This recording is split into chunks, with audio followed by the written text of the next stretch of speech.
Good morning and welcome to this session on slowing down cellular aging. This is part one, and my name is Miguel Toribio Mateas.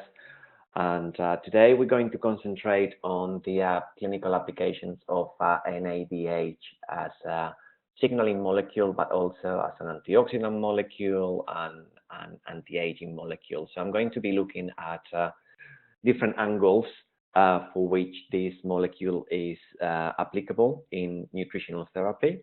And if you have any questions during the presentation, feel free to type them in the chat window, and I'll be able to answer those as we go along if I can. Otherwise, at the end of the session during the question and answer session at the end. So I wanted to, first of all, start by thanking you all for joining me today. It's been really good to see all the registrations coming in. So it's been a really popular session. So I'm hoping that you're going to enjoy it and that you will join us in the upcoming sessions as well. So I'll be talking about those in a few moments.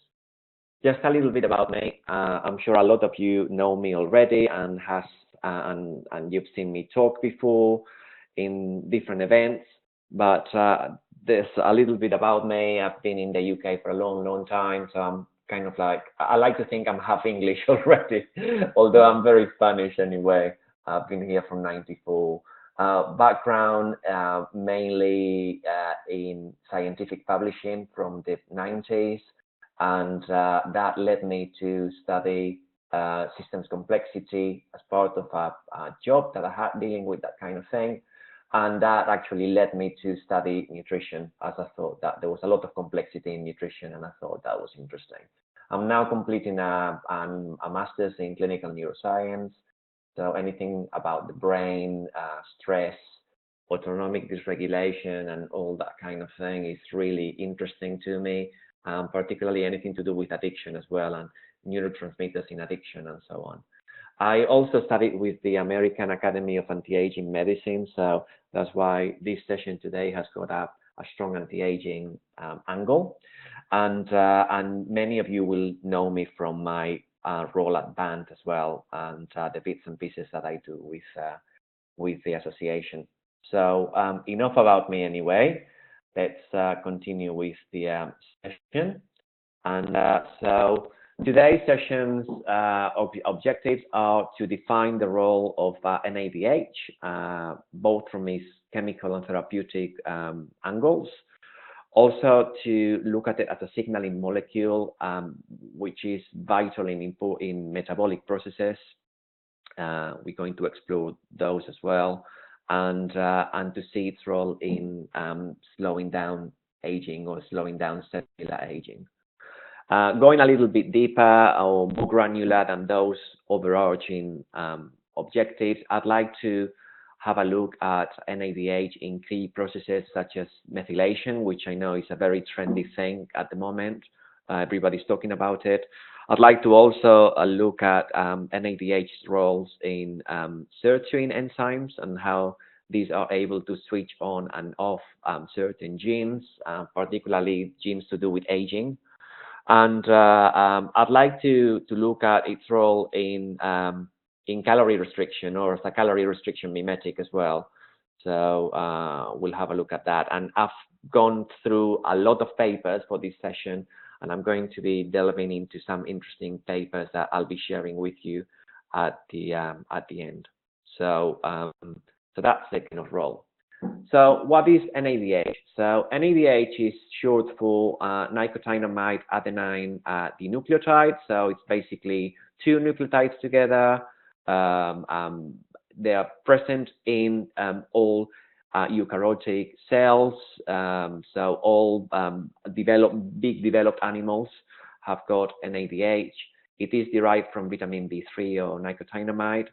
And these two nucleotides, so the building blocks of amino acids, are actually joined through phosphate groups. So that's the kind of characteristic of NADH. NADH is actually available as two different forms. One of them you'll see as NAD+, and the other one NADH. NAD plus is the oxidized form, and NADH is the reduced form.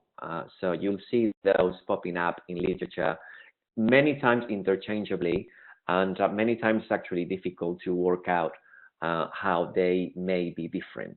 So there's a mechanism whereby they interchange, they're interchangeable. One of them fits the other depending on the quantities in serum.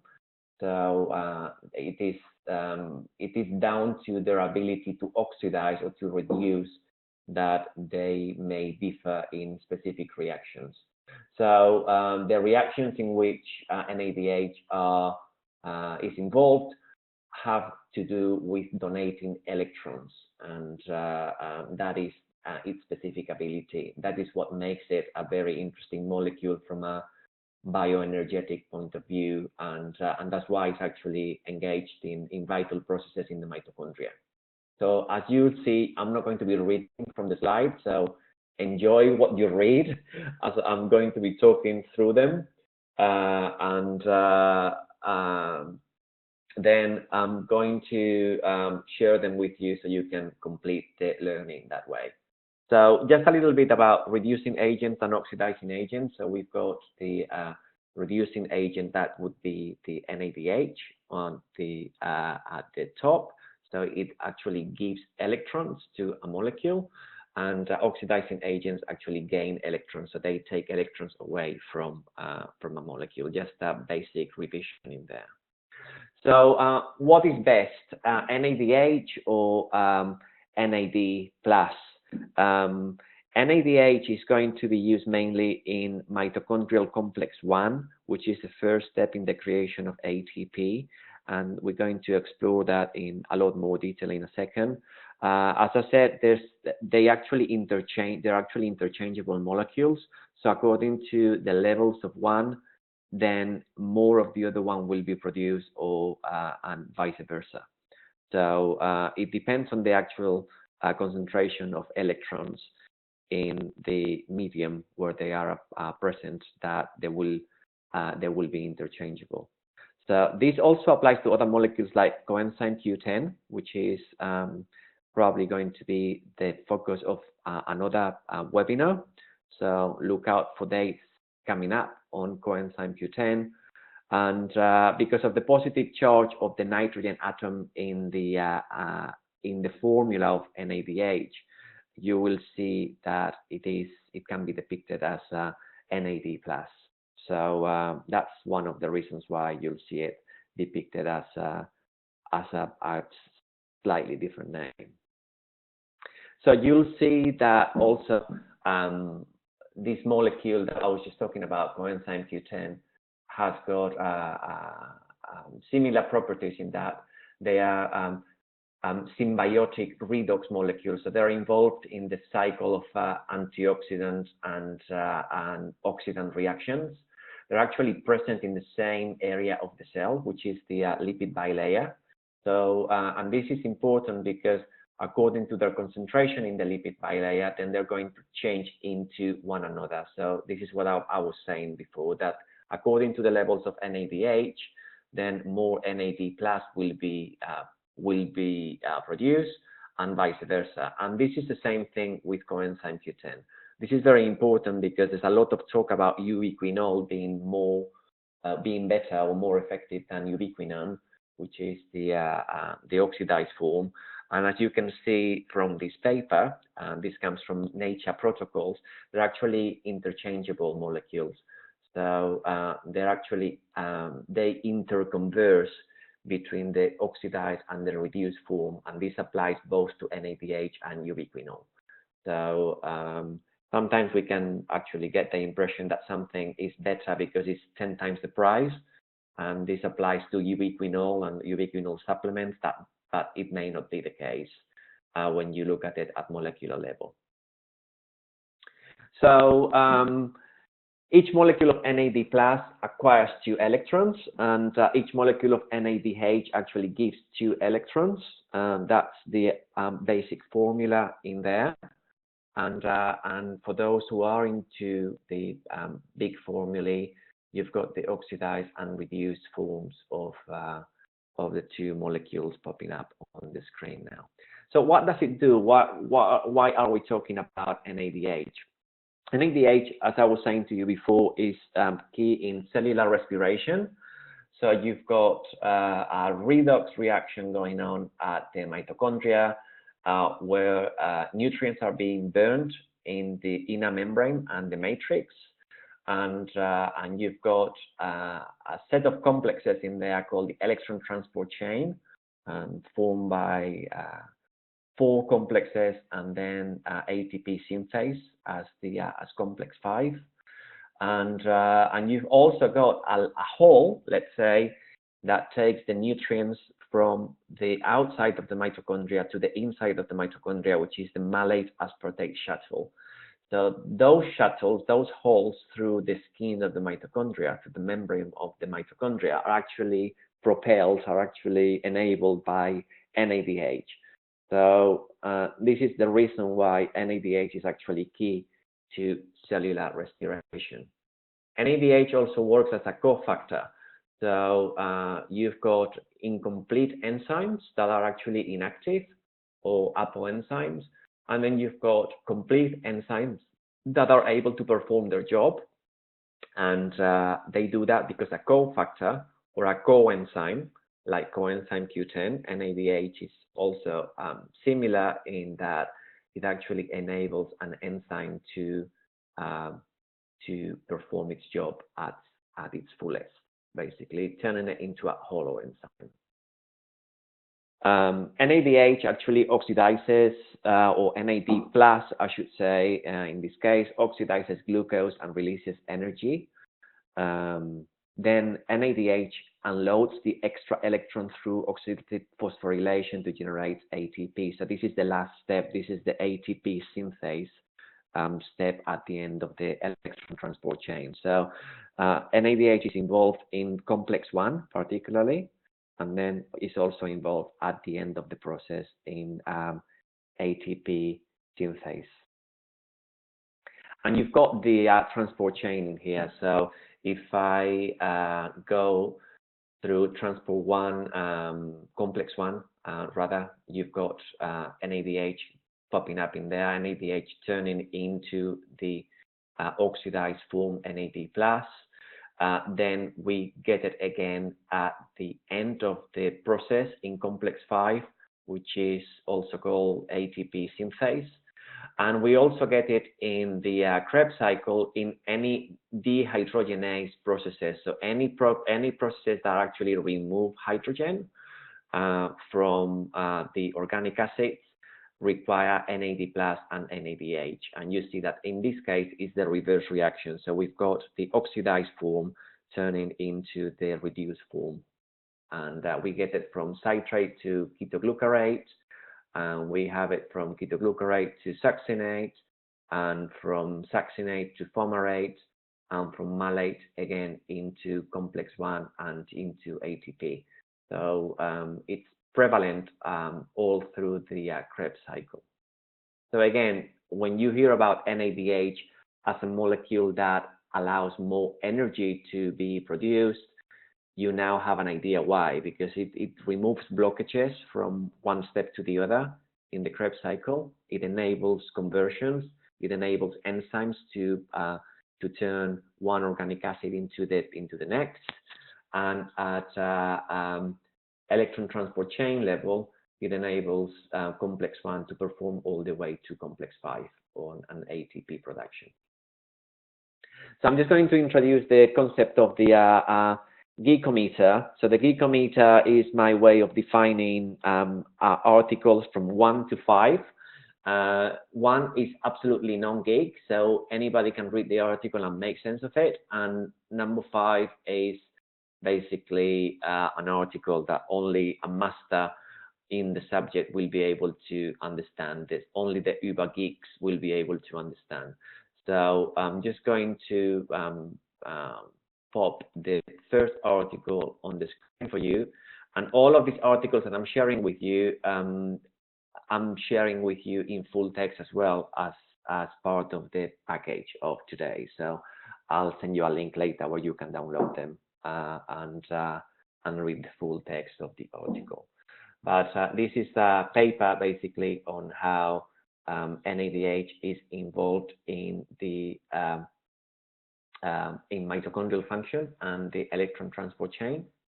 So that should be really interesting for you to read and get familiarized with that. So I'm going to focus now on NADH and aging, so healthy aging. And everybody's very quiet. If I can just do a quick check that you can still hear me, those who can hear me, because I know, okay, I get a few yeses. Good, good, good, brilliant, thank you. So I'm just going to continue.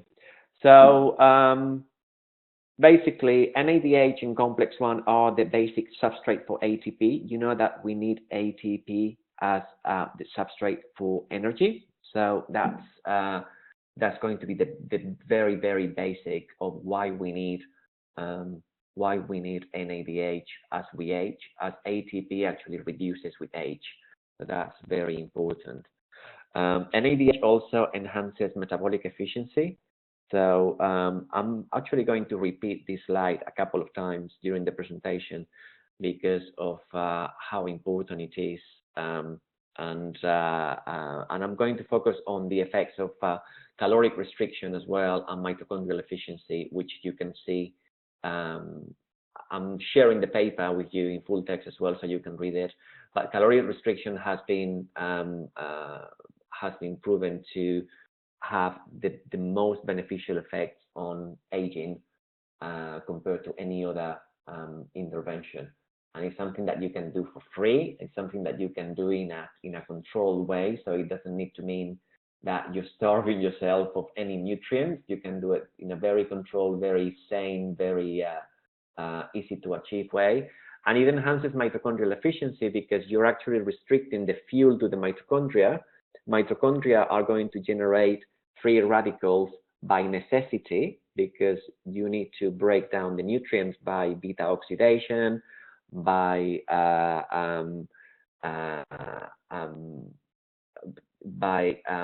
oxidative phosphorylation, and that's going to result in a certain amount of mitochondrial dysfunction over time. So if you restrict the amount of calories going in, then you're going to slow down the degree of dysfunction in the mitochondria. That's basics. So NADH can actually mimic the effect of caloric restriction, and we're going to go through that in a little bit more detail. So I wanted to bring that in there, and also because of NADH ability to ensure that the whole complex 1 to 5 is performed appropriately to generate ATP at the end of it. When you've got sufficient amounts of NADH, you're going to generate sufficient amounts of ATP without any wastages. The moment that NADH is lacking at complex 1, then it means that the process is going to be faulty to a certain degree. So the ATP that you're going to generate is going to be generated in a dirtier way. So it's going to be dirty fuel, let's say. And that dirtiness is going to affect the function of the mitochondria. The mitochondrial dysfunction is going to be accentuated, it's going to be enhanced. So this paper is actually very good if you want to go deeper into this subject. Now, what has been shown as well in recent literature is that by supplementing NADH, levels of ATP have been increased. This is from a paper published in the journal Antioxidants and Redox Signal in March earlier this year. And it was a human study supplementing 20 milligrams of NADH a day. And you can see, compared to placebo, the amounts of NADH and ATP correlation after just 8 weeks. So it is actually very significant. And not only that, but also NADH results in mitochondrial mass increase. So you've got two things. You've got ATP, meaning more ATP with the same amount of mitochondrial mass means that that mitochondrial mass is actually more effective. And then you also have proven increase in mitochondrial mass. So there is, within the actual mitochondria that are alive, more mass is being generated, more muscle is being created, let's say, in those mitochondria.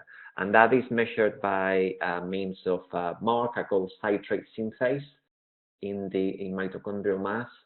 And basically, we've got an increase that is also very significant on the same dose. So this is from the same study. So not only ATP levels, but also mitochondrial mass. And another thing that's very important, particularly in terms of aging, we know that aging is the result, to a certain extent, of increased oxidation. You can measure oxidation in many different ways, but a very reliable way of measuring oxidation is lipid peroxidation. And this can be done in urine or in blood. And we've got here, again, from the same study, a decrease in lipid peroxidation. So this is interesting because we've got a molecule that technically is a pro-oxidant molecule because it's a reduced molecule. And what it's doing is the opposite of what it's supposed to be doing. It's actually it's having an antioxidant effect, which is very, very, very interesting. There's coenzyme Q10 in there as well, and I'll come to that later. So, okay. So I was saying about measuring oxidative stress. Many of you are nutritional therapists, so I'm sure that you're familiar with this picture that I'm displaying just now. So oxidative stress markers. This is from a NutriEval test from Genova Diagnostics, and anytime that you've got a situation where lipid peroxides are actually either borderline high, or if you've got really high, as in this second case, and then look at the whole picture as well, because I don't like focusing in just one single thing. I like looking at the overall picture in terms of oxidative stress. So in this case, you've got a low glutathione levels, you've got high DNA damage measured by H, the hydroxy, 8-hydroxy. So you've got relatively high levels of DNA damage in there. Coenzyme Q10 is actually okay in that case. And you've got a slightly different picture in here, suboptimal levels of glutathione and very high lipid peroxide. Then in both cases, you actually have a case of borderline deficiency of vitamin D as well, which is another very strong antioxidant molecule. So in this case, it would be indicated to supplement with an ADH supplement. Now, we also have the ability lately with nutrigenetics to find out what's going on in terms of antioxidant genes. So this is, again, from another profile, checking antioxidant genes as well as other genes that you'll recognize, MTHFR and ApoA1, but I'm focusing on superoxide dismutase and glutathione genes, so detoxification and antioxidizing capacities. So if you correlate your glutathione levels and your superoxidase dismutase genes with markers of oxidative stress, like that case in here, you've got a fuller picture of what may be going on. Otherwise, we're looking at this end of the spectrum, we're just looking at the genome. We're not looking at the actual phenome, which is at the other end of what is known as the basic dogma of molecular biology. So you've got the genome at the starting point, your transcriptome, proteomes, so proteins are expressed, and then those proteins will result after changes, post-translational changes to proteins in metabolites. So what we are actually checking in functional medicine, when we do any of these tests with Genova or whoever else you may be using, is the metabolites. So we're checking a lot of the metabolites, like the homocysteine, the folate, the glutathione in blood. All of those are the metabolites, the resulting metabolites that give you an understanding of where that person is actually leading in terms of disease. So if you're just looking at the genes in isolation, that gives you a little bit of an idea, but it's not confirmed. So it's always good to have a correlation between the genes and the metabolites to really know where that person is. More things that you can correlate and in terms of aging and where NADH can actually help as well is your peroxisome proliferator activated receptor gamma. So your PPAR gamma, which is a receptor involved in the metabolism of lipid and glucose.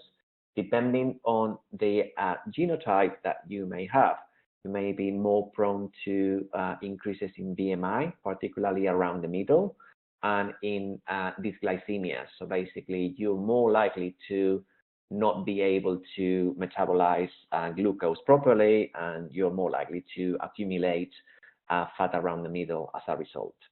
So if you have that kind of situation, it may be a good idea to check your glycated hemoglobin levels. And there's an example at the bottom here of one of my clients. So somebody who is in this situation kind of like pre-diabetic. So that is the readings of glycated hemoglobin that give you an understanding of how much sugar has been glycated to red blood cells for the last 3 months. So it's a nice kind of span of time to take into account. And why is this important? It is important because it's actually correlated with DNA damage. So when you look at aging, it's correlating with that.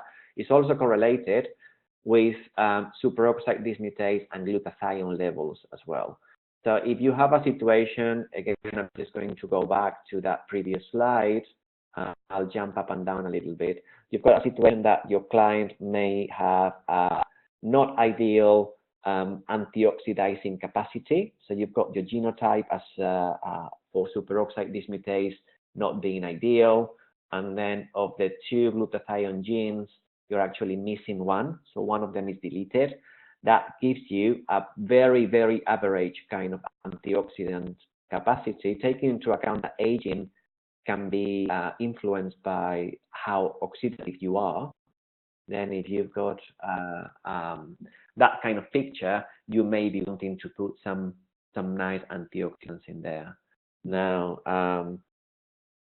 NADH, as we've seen, has actually got a very palpable effect on lipid peroxidation. So this is why I was just kind of like going around the houses a little bit there, just to let you know that it could be a molecule of choice and one that you may not have thought about before in terms of decreasing that peroxidation. So that's actually quite interesting. In terms of why NADH and coenzyme Q10 actually really work together, they're actually able to reduce the oxidative burst impact on the mitochondria themselves. So the oxidative burst is that ignition that burns nutrients in the matrix in the mitochondria. It is needed, so you cannot get rid of it. But at the same time, when it gets too much because of excessive calorie intake or excessive fat intake, even excessive polyunsaturated fat intake. So not all good fat is good fat. So too many omega-3s can actually increase oxidation because they are prone to oxidation. So some people really load up on fish oils and then they don't realize that if they've got a tendency to be pro-oxidative, they may be actually doing more damage than good by increasing the levels of omega-3s in their diet. But anyway, that oxidative burst is reduced by both NADH and coenzyme Q10, which is one of the reasons why I chose that paper as well, because it talks about it in a little bit more detail. So you've got the benefit of caloric restriction mimicked by NADH and coenzyme Q10. so increasing the efficiency. Now, caloric restriction itself actually increases levels of serum NAD+, which is very interesting as well. So we actually have a number of different genes that are related with aging. One of them is the p53 gene, which is related with cancer and with longevity. And NADH is present in higher levels, and the p53 gene is inhibited the most in those organisms that are able to have some kind of caloric restriction. So there's a lot of models of caloric restriction in worms and in fruit flies, but there are many more studies that are coming across now in humans as well as in mammals. So we've got a good indication that the p53 gene is actually inhibited by caloric restriction, and that NADH or NAD+ levels are actually increased by caloric restriction, which is really good because it's almost like a positive cycle. Instead of a vicious cycle, you actually support the two functions by having fewer calories, you're increasing levels of NADH, and by supplementing NADH, you actually mimic the action of caloric restriction. So it's a double whammy of goodness in there for you. So why is this significant? Again, caloric restriction, I cannot talk about caloric restriction enough as being one of the best things that we can do. Whichever way you do it, it's going to be good for you. And the basis of why caloric restriction is so good for us at metabolic level, they put a stop on the mTOR pathway, so the mammalian target of rapamycin or mechanistic target of rapamycin. It's the sensing pathway for glucose, hormones, and so on. I've got another slide on that coming up in a second. But also we've got a very tangible pathway, which is the Sirtuins pathway, and I'm going to talk about sirtuins in a lot of detail, which is stimulated by NAD+ concentration. So this increases autophagy, which is the ability to self-digest proteins that are faulty in the body, to increase the clearance of proteins that are no longer needed. So that actually increases longevity. This is the mTOR pathway. So this is the target of rapamycin pathway, which is a signaling pathway. It's a sensing mechanism that is in the cytoplasm, a bit like a weather station picking up signals from the environment. And the signals that it's picking up are amino acids, fatty acids, glucose, particularly glucose. And that's why glucose, when we hear about glucose feeding cancers and glucose feeding aging, they do that via this pathway. This signaling pathway actually picks up those signals from the environment, as well as hormonal signals, insulin signals.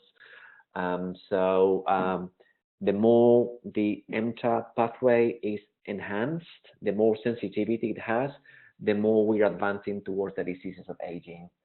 So it serves a purpose initially in terms of growth and development, but we can easily go into hyperfunction, which is a lot of what we see in clinic. NADH has very similar activity to that of resveratrol. Resveratrol, I'm sure you've heard about as a calorie restriction mimetic. It enhances the activity of sirtuins. Again, sirtuins, we're coming up to that. We'll talk about them in a few moments.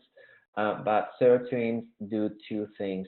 They stop the activity of mTOR, or they decrease the sensitivity of this weather station picking up the signals from the environment.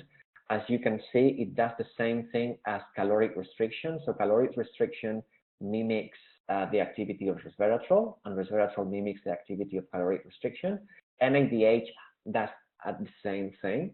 So again, it's putting a brake to these signaling pathways picking up signals from the environment, and it increases sensitivity of sirtuin genes So more sirtuin proteins will be expressed, and that leads to increased autophagy and longevity.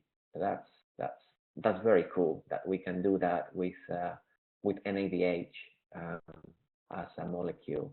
And caloric restriction, that many more things. So if you're going to take something that mimics the activity of caloric restriction, then you're going to downregulate the production of body fat.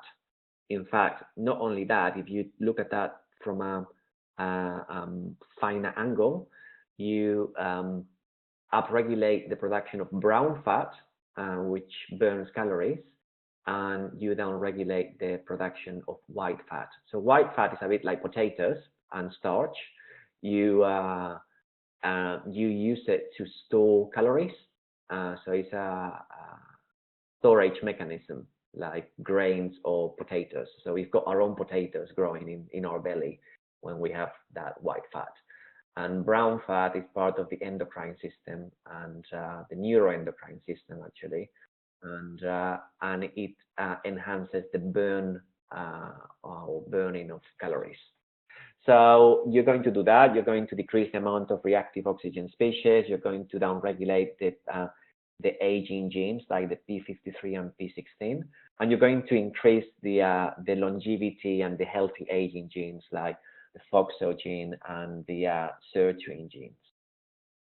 And you also, if you take a look at this last point, you upregulate the production of superoxide dismutase, for example. So there's an indirect effect there on the antioxidant capacity of an individual just by doing a little bit of caloric restriction or taking a molecule like NADH that mimics the activity of caloric restriction.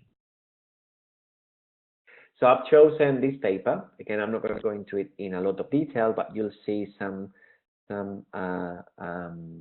nutrients that nutrients or molecules. Are they nutrients? Are they phytochemicals? What are they? Whatever they are good. Sulforaphane, curcumin, green tea, resveratrol, all of those have got a lot of common spectrum of activity with NADH. So because of their ability to enhance the activity of sirtuins and to express sirtuin proteins by the sirtuin genes. So take a look at that when you receive it. It's a very good article. And another article on why sirtuins are important in aging and how sirtuins are actually dependent on the activity of NAD+ and NADH, interchangeable molecules. So you've got sirtuins doing all of those good things, putting a brake to these signaling pathways that pick up messages from the environment. And the more messages they pick up, the more we accelerate our aging processes at cellular level. So sirtuins actually silence those messages to a certain extent, and they need NAD+ and NADH as a substrate to work. So that's why it's very interesting to take an NADH supplement, not only because its ability to generate more energy, which is why people normally take NADH, it has also the ability to slow down cellular aging via the Sirtuins pathway, so the one that we've just seen before. And Sirtuins do a lot more things. So they not just only do this break to enter, they are involved in cell differentiation, in circadian rhythms, in stress resistance, in histone acetylation. We're going to talk about that in a second with epigenetics. And they are prevalent in the whole of the tissues of the body. So whereas they are proteins that are around mitochondria, Sirtuin-1 and Sirtuin-3 genes are surrounding or inside the mitochondria, they actually have effect all throughout the body.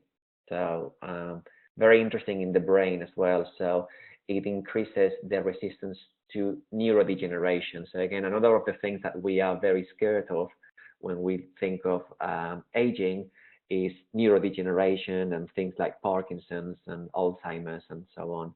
And there's a growing body of evidence that sirtuins are actually involved in the clearance of proteins via autophagy that are no longer needed in the brain, like the plaque in Alzheimer's or the beta alpha-synuclein in Parkinson's, that can be cleared more effectively when the levels of sirtuin 1 are high in the brain. So that's very interesting. So epigenetics, we've been kind of like skirting around it. So I just wanted to talk about how NADH is key to epigenetics via a number of different processes. So histone modification, microRNA change, and translation and methylation are the 3 key processes in epigenetics. So modifications to the phenotype without altering the cellular genotype. That's the kind of succinct definition of epigenetics. And why is NADH key to epigenetics? Mainly, I'm going to look at it from the angle of methylation, but also from deacetylation, which is very similar. So 2 key processes in methylation or in epigenetics in general are acetylation and methylation. Acetylation enhances transcription, so it opens up the gene. And if you look at the gene as a piece of cable covered by plastic, and you chop a little bit of the plastic and you reveal the copper cable to the environment, that is basically acetylation. You're allowing that information, that electricity that runs through the cable, to be exposed. So if you touch it, you get a shock, basically. So if you get another cable onto that same cable, then you get that information from it. Methylation is the opposite. It silences or reduces gene transcription. So these changes are the key to epigenetics. So you've got either more enhanced transcription or reduced transcription. And methylation is always to do with silencing, with reduced transcription of the gene. So that's the kind of like rule of thumb of methylation and epigenetics.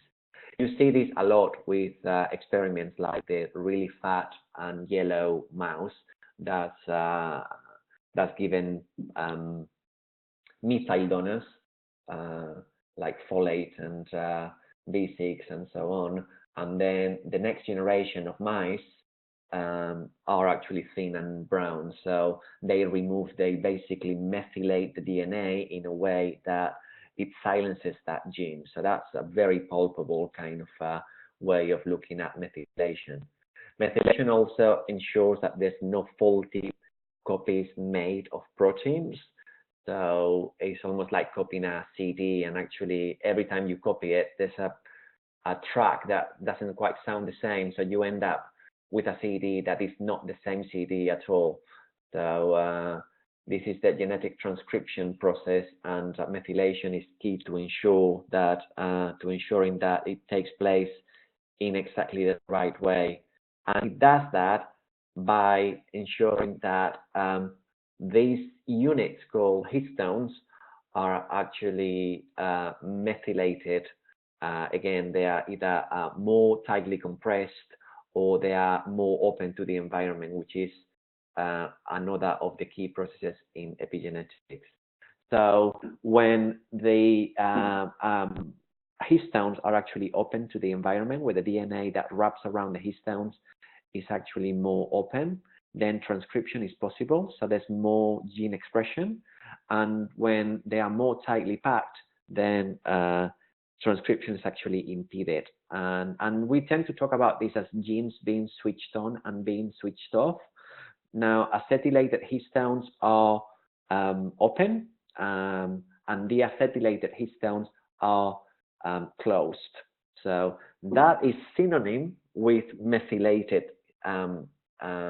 cytosines. So whenever you see methylated histones in here, they're going to be deacetylated as well. So we see this quite clearly here. We've got acetylation, we've got acetyl groups in this at the end of the histones in here. Once the histones are actually methylated, so they are more tightly packed, there's less information being shared with the environment. The gene has been silenced. You see that there are very few acetyl groups. And this is important because sirtuins actually do that very thing via, again, the sirtuin pathway. So sirtuins are actually responsible for chromatin silencing. They are responsible for exactly what is happening here, removing the acetyl groups from the chromatin fibers and silencing the gene. So if we go back, basically we go from a situation that the gene is nicely open and sharing information with the environment to a situation that the gene is actually closed and the information is not being shared anymore. So the gene has been silenced. And that, again, happens by means of sirtuins. So if you're interested in how sirtuins do this, this is a really interesting paper from Genes Development, very good journal. Slightly more difficult to read this one, but you can still get the real gist of how this happens. And NADH is actually key to this process because in a situation of calorie excess, when glucose is being oxidized by the enzymes that burn it, then there's a high amount of NAD plus or NADH that is actually sequestered, that is actually used by this process. So because sirtuins actually need NADH, then there's not going to be enough sirtuin activity. So there's going to be reduced sirtuin activity because of the low amounts of NADH. Now, in calorie restriction, because we've seen first that calorie restriction itself increases the levels of NAD+, so that's a good thing. There's going to be that extra NAD+ available for sirtuin activity. And then there's going to be an increased activity of the sirtuin genes as well, promoting a longer lifespan. So if you combine this with a diet that's actually relatively low in glucose, so that's got a good glucose control, like a low GI or low glycemic load diet, then you're onto a winner there. So that's how you justify it with a scientific basis. And again, we go to the same kind of thing. So sirtuin genes are going to upregulate a lot of the processes that are to do with longevity and especially anti-inflammatory activity as well via downregulation of NF-kappa B. So we do that as well. Sirtuins do that by means of deacetylation. So sirtuins are responsible for deacetylation, which is the removal of an acetyl group of the histones. Again, one of the key processes in epigenetics. So anytime that you hear methylation or deacetylation, that you can think about them, even though they are completely different processes, you can think about them as synonyms in terms of what they mean. At the end result is gene silencing.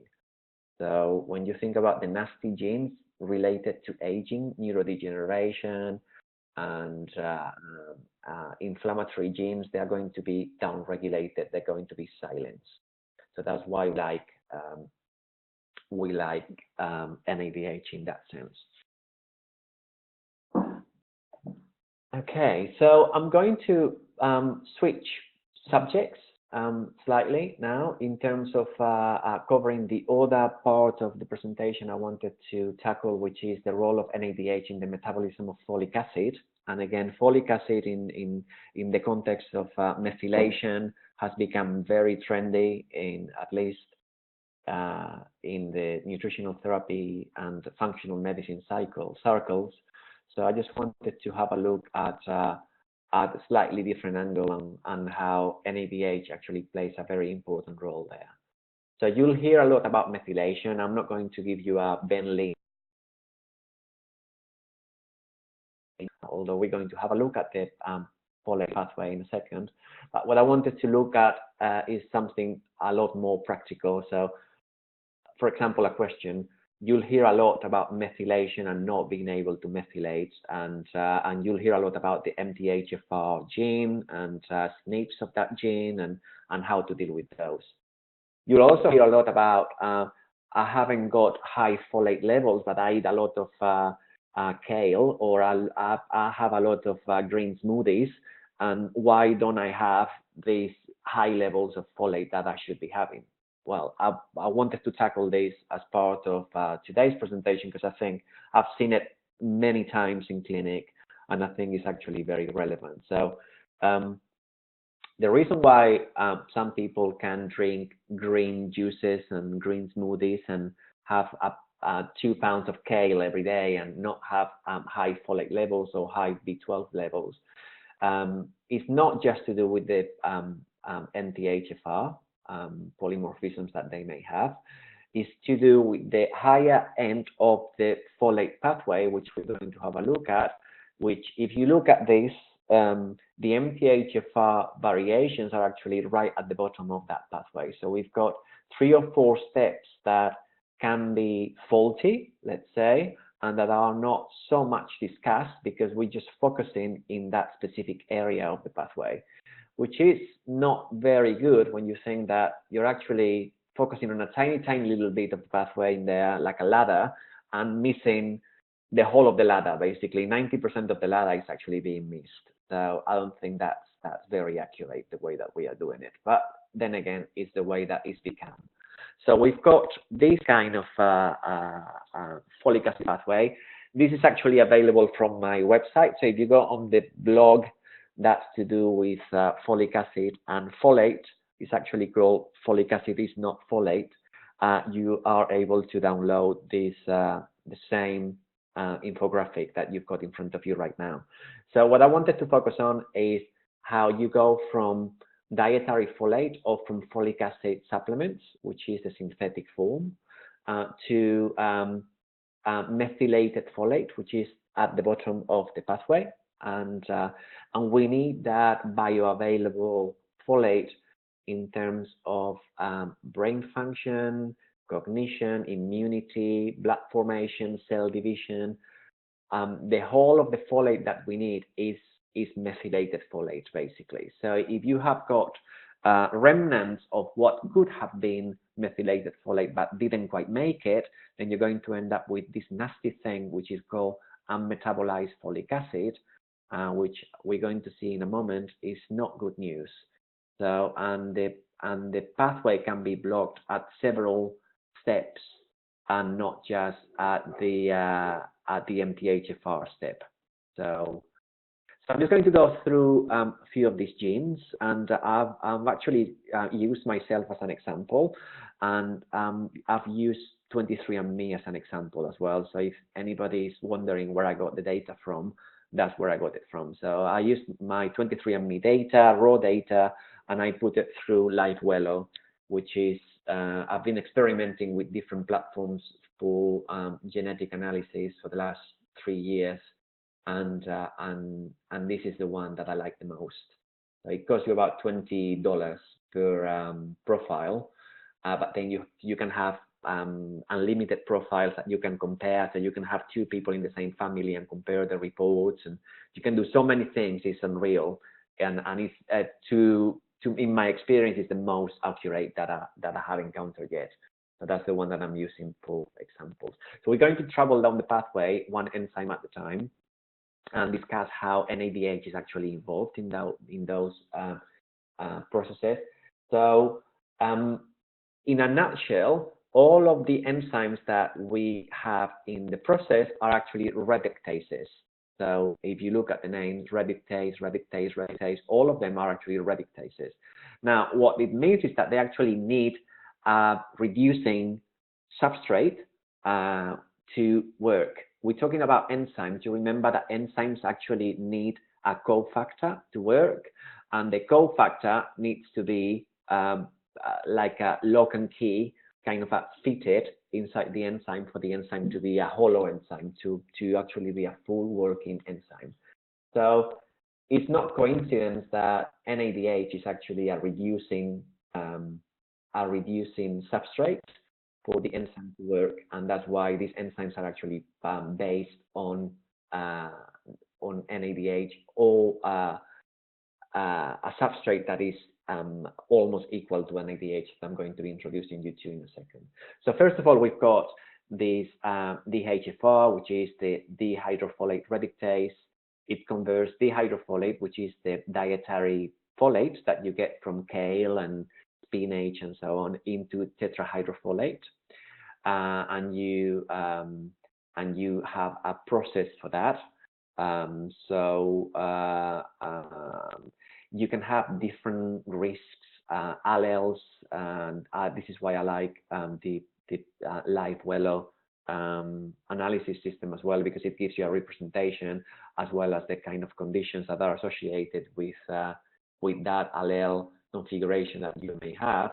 So if you have a risk allele C, for example, like I do in that step of the pathway, it basically means that you're not going to break down folic acid or dihydrofolate into tetrahydrofolate. That top of the pathway is basically, to some extent, is actually inhibited. You're not getting the most out of that folic acid or dietary folate that you may be taking.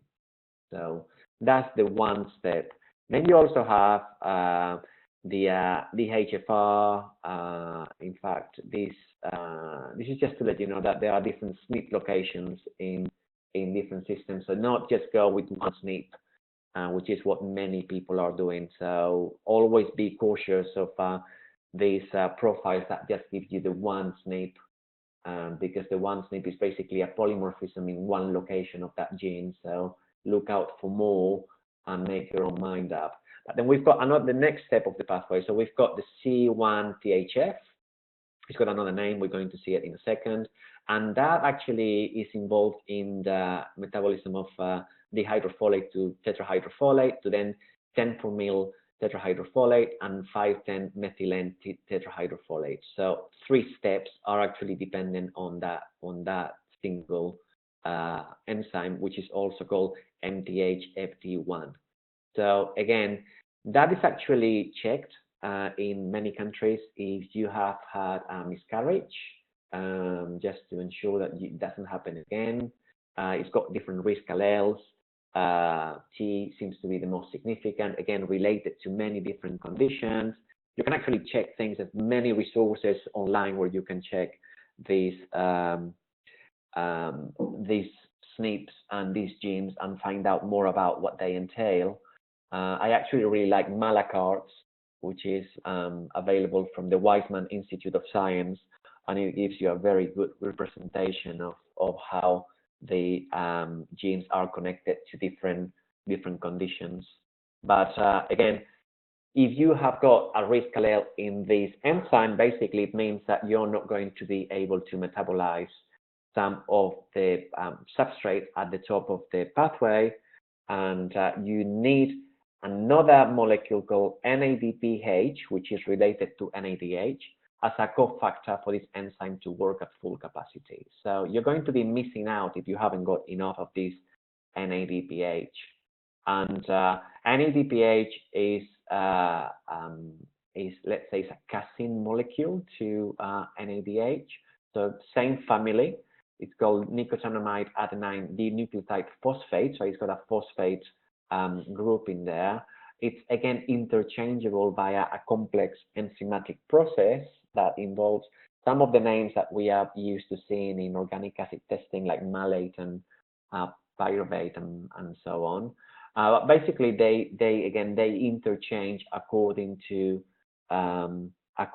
their levels, and it basically means that via this network, NADH, which is by nature a pro-oxidant molecule, turns into an antioxidant molecule, which is NADPH, which enables the work of the enzymes needed in Folic metabolism. And this may be why NADH actually enables a reduction in lipid peroxidation, for example, as we've seen before. So, but also, what happens when you haven't got enough power in the top end of the scale. So if we go back to the pathway and you're blocked anywhere around here or down here or down here, then what you're going to do is to create this nasty metabolite called unmetabolized folic acid. And unmetabolized folic acid is prevalent.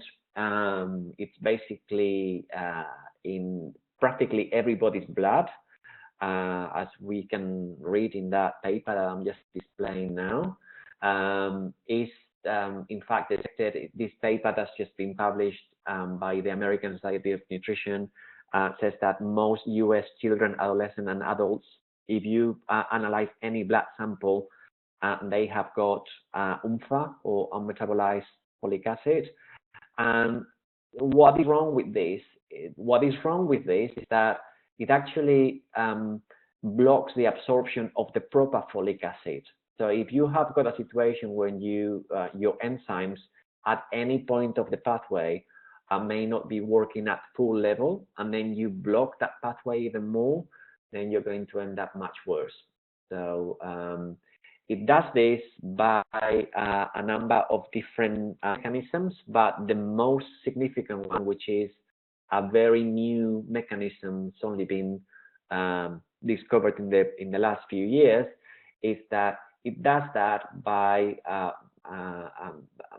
saturating the ability of gut cells to absorb folate. So unmetabolized folic acid actually blocks the ability of cells in the gut, epithelial cells in the gut, to absorb proper folic acid, proper methylated folic acid. So basically, it can create a bit of a vicious circle in terms of how folic acid then turns into further unmetabolized folic acid. And one thing that I've been shocked by, talking to practitioners who have gone to a day on methylation by so-and-so, and they learned that giving methylated folic acid is very good for everybody, and they just switch to methylated folic acid because it's a new trendy thing to supplement with, and everybody should take it, is that, you know, it's not always a good idea to just give people a mega dose of folic acid just because they are deficient. So first of all, have some data. So you've got some readings in there. I normally recommend doing a red cell folate, which is as with glycated hemoglobin. It gives you an understanding of 3 months because of the lifespan of the cell, of where you are with that, with those levels. You're checking folate that is stuck to the membrane, to the cell membrane, so you know that that is real folate. That reading applies for the last 3 months basically. And same thing with B12. So if you've got a situation that that person is deficient, check always where they are with B12. If they are also deficient in B12, you may want to supplement B12 first instead of actually supplementing folate straight away, because this is a very interesting paper. If you have got a situation of B12 deficiency, you can actually increase the levels of unmetabolized folic acid that are generated, so you can block the pathway for folic acid metabolism even more. So check your B12, maybe give some B12 instead of just B12 and folate initially, just B12. Check your B12 a few weeks later and then see where you can be at, and if it's appropriate to supplement folate. Or another thing that you can do, again, another paper, this is, I'm going to share all of this with you on when it's good and when it's bad to supplement folate and B12. So don't just assume that because levels are low, you're going to benefit from it. It's a lot more complicated than that. But what you can always do without any risk at all is to provide the substrates that allow folate to be metabolized. So instead of actually providing folate that is ready formed, which can have its own drawbacks, then if you provide a molecule like NADH, for example, that's going to add the reduction that is needed for those other enzymes to work better, then you're going to enhance the activity of those enzymes, and you're going to make the most of the folate that you yourself are metabolizing, instead of supplementary folate that comes from a supplement.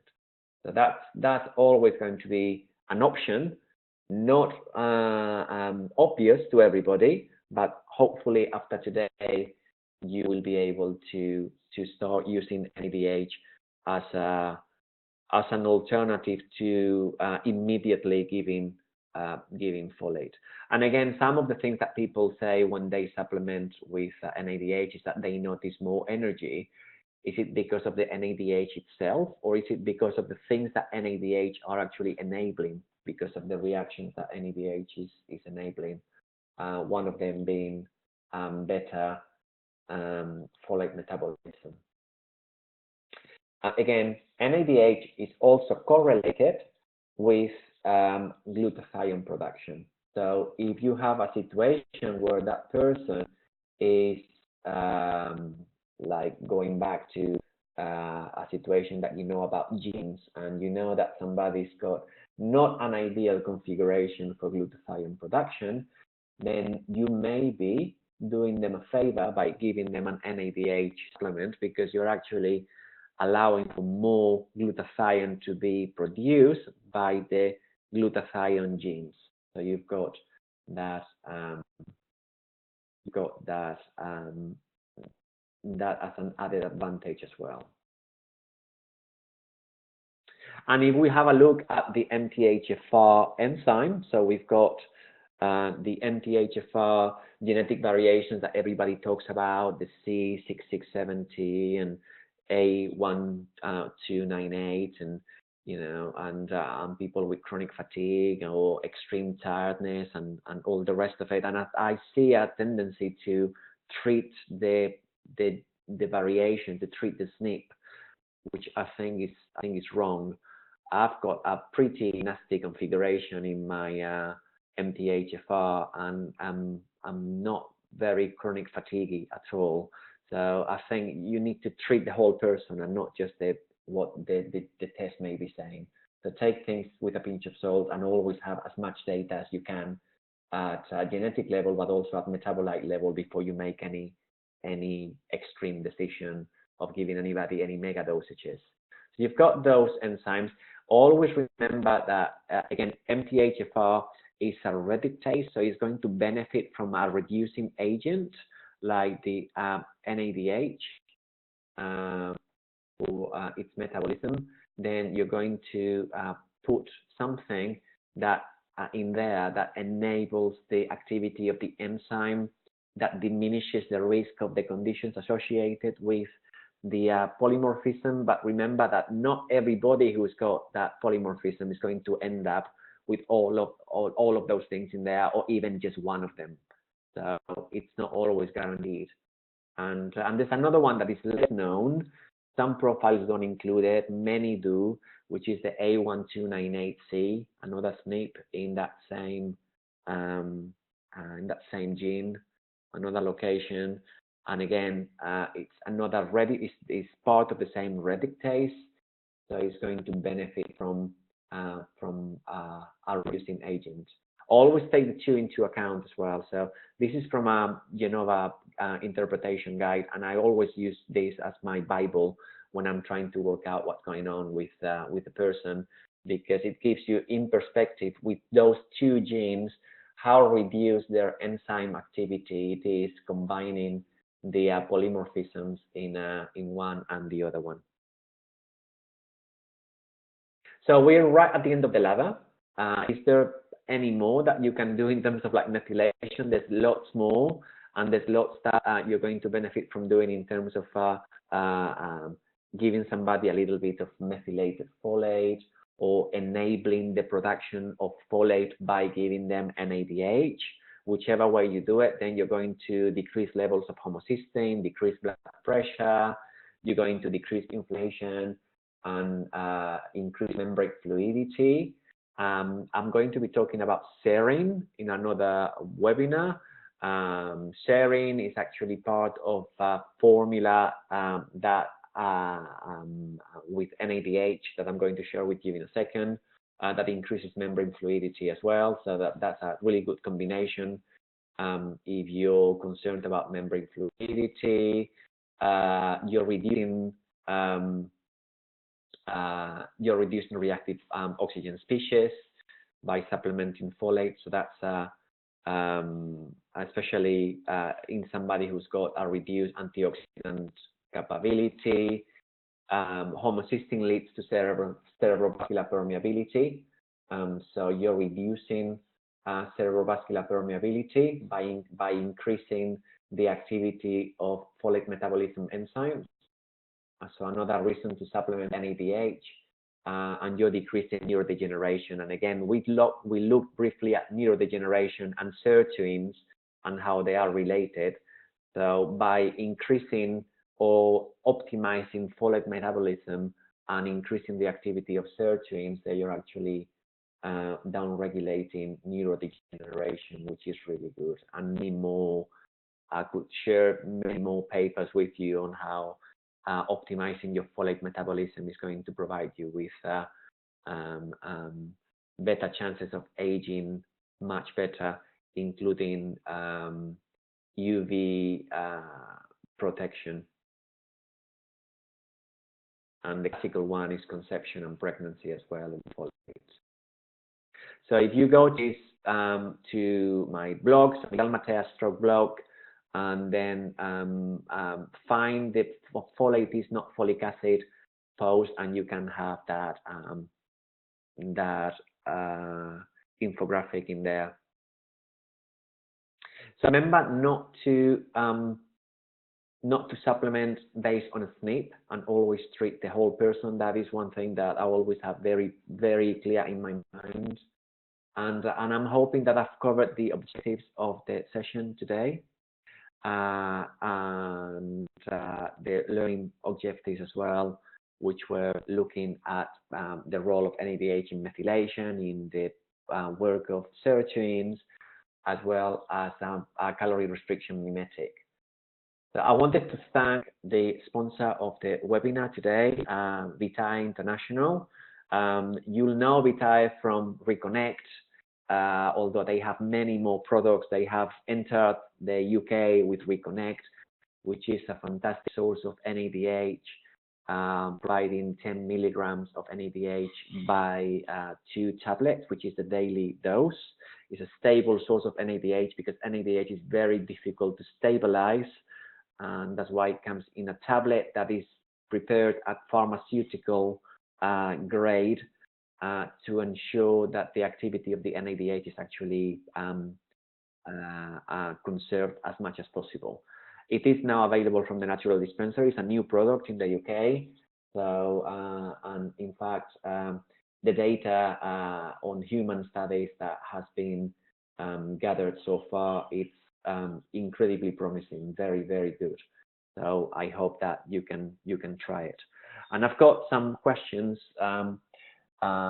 When buying a supplement NADH, what should I look for, or can you recommend a brand? So I think that is covered. So that's the brand that I'm recommending based on the data. And in fact, if you go back to some of the studies that I shared on lipid peroxidation, mitochondrial mass, and ATP, that's based on Reconnect. So NADH is a source of and Reconnect is the source of NADH in those studies, and the dose varies on account of the person and their situation, but I would say anything from 10 to 20. So 10 milligrams a day would be adequate for most people. If you've got somebody who is extremely tired or very worried about accelerated aging, perhaps do similar interventions to that study that I shared with you, which was 20 milligrams. So that would be four tablets of this one with for a few weeks. Probably I like to put people on something for at least a month and see how they are feeling. If they are feeling good, I would continue to up to 3 months and then reduce to the continuation dose, which would be 10 milligrams. So that would be my recommendation. Anybody else, any questions?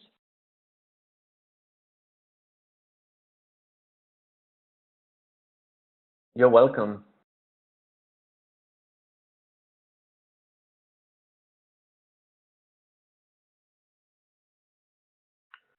What would I recommend NADH for?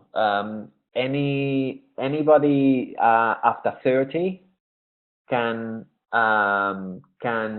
benefit from NADH. It's not only to do with tiredness. Hopefully you got that from what we talked about today, because of its ability to enhance the genes, the sirtuin genes.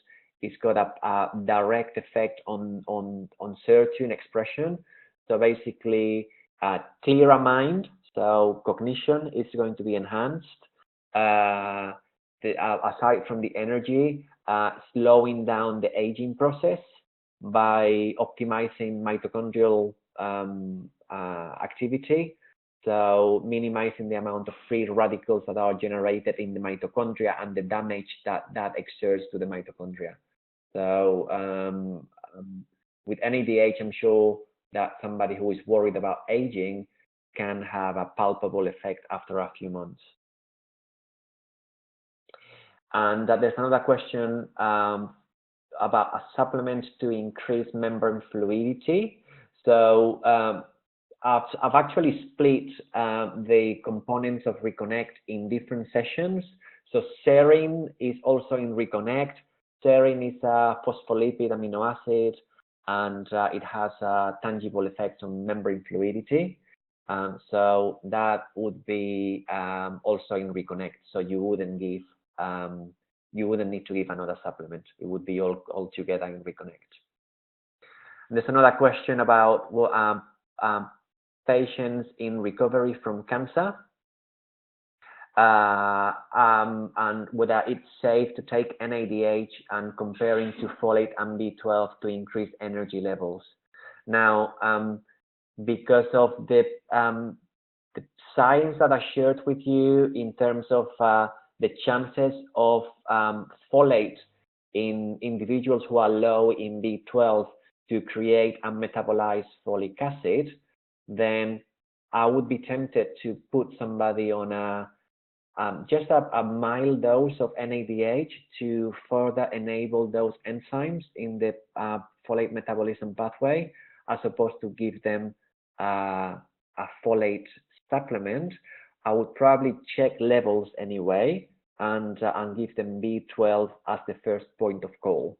So if the B12 is low, try to up the B12, whether it is with methylated B12 or hydroxy B12. People respond to different forms in different ways, but NADH would be safe, definitely, that there wouldn't be any contraindications at all.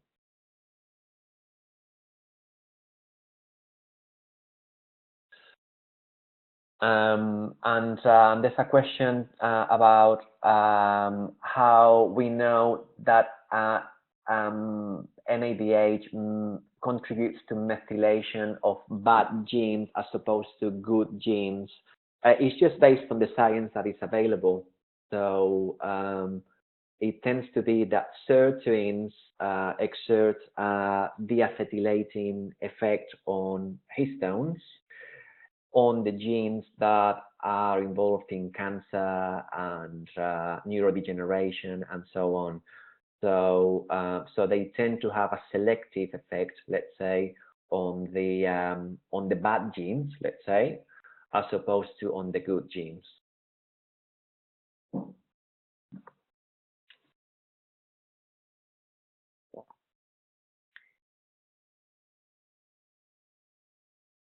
Any other questions, anybody?